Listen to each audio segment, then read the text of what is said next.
Tunggu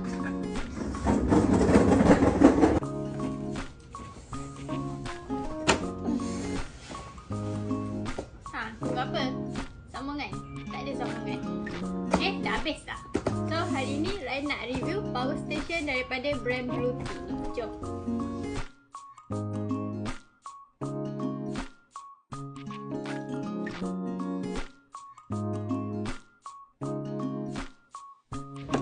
Okey, power station daripada Bluetee ni berkapasiti 84k mAh dan juga berat dia hanyalah 4.6 kilo.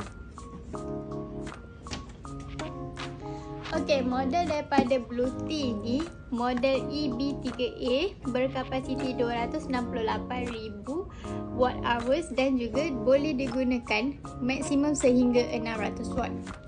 Power station daripada Bluetee ni dia tak besar sangat, compact, sesuai untuk korang guna dalam 1 atau 2 malam untuk charge barang-barang device camping korang lah, macam handphone, lampu camping ataupun kipas camping. Okay, kalau tengok kat sini, yang ni dia ada display untuk korang tahu battery percentage dia.